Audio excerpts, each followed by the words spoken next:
श्री स्वामी समर्थ। तुम्हा सर्वांचं माझ्या यूट्यूब चॅनलवरती अगदी मनापासून स्वागत करते।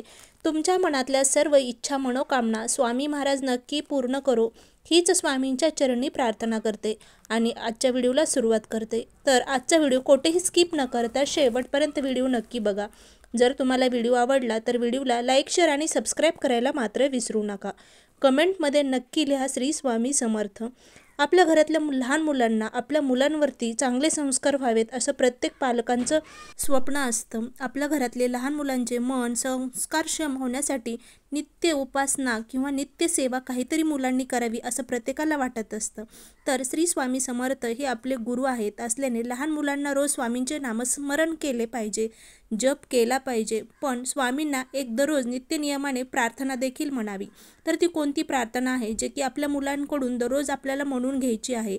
जर मूल खूपच लहान असेल, 2-3 वर्षाचं किंवा 4-5 वर्षाचं आहे, त्याला अगदी म्हणता येत नसेल ती प्रार्थना, तर तुम्ही स्वतः त्या मुलांना आपल्या स्वामींच्या फोटोपाशी बसून मांडीवर घेऊन आपण ती प्रार्थना म्हणावी, जेणेकरून आपले मुलं ते बघतील आणि त्यांच्यावरही संस्कार होतील, त्यांना सवय लागेल।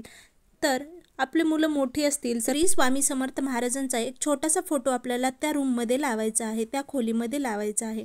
लहान मुलांना रोज सकाळी उठल्यावर आंघोळ केल्यानंतर किंवा संध्याकाळी दिवे लावणीच्या सुमारास व रात्री झोपताना स्वामींच्या फोटोसमोर जाऊन मनापासून नमस्कार करायला आपल्याला लावायचा आहे। सकाळी उठल्यावर स्वामींना नमस्कार केल्यावर घरातील व्यक्ती म्हणजे आजी आजोबा काका काकी आई बाबा मोठे ताई दादा यांना देखील नमस्कार करायला लावण्याची सवय आपण लावायची असते।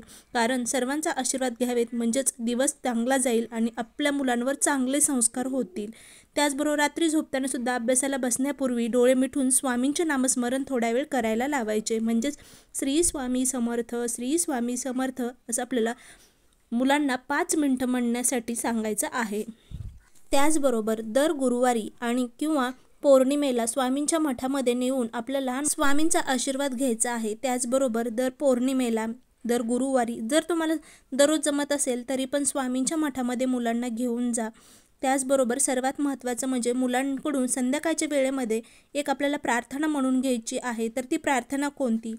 तर स्वामी मला चांगली बुद्धी द्या, आरोग्य द्या, चांगलं व खूप अभ्यास करण्याची शक्ती द्या।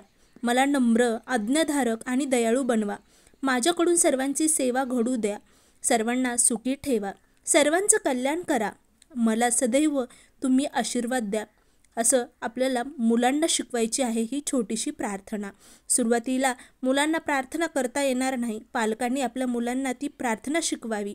जर मूल अगदी छोटं असेल तर मांडीवर घेऊन दररोज नित्यनियमाने मुलांसमोर ही प्रार्थना आपल्याला म्हणायची आहे, स्वामींच्या समोर बसून मुलांना घेऊन।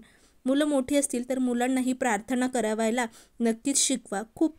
खरंच तुमच्या मुलावर बालसंस्कार नक्कीच होतील आणि मुलांचे विचार देखील बदलतील। तर या प्रकारे आजचा छोटा व्हिडिओ होता। खरंच तुम्हाला व्हिडिओ आवडला असेल तर कमेंटमध्ये नक्की लिहा श्री स्वामी समर्थ। जय जय स्वामी समर्थ। अवधूत चिंतन श्री गुरुदेव दत्त।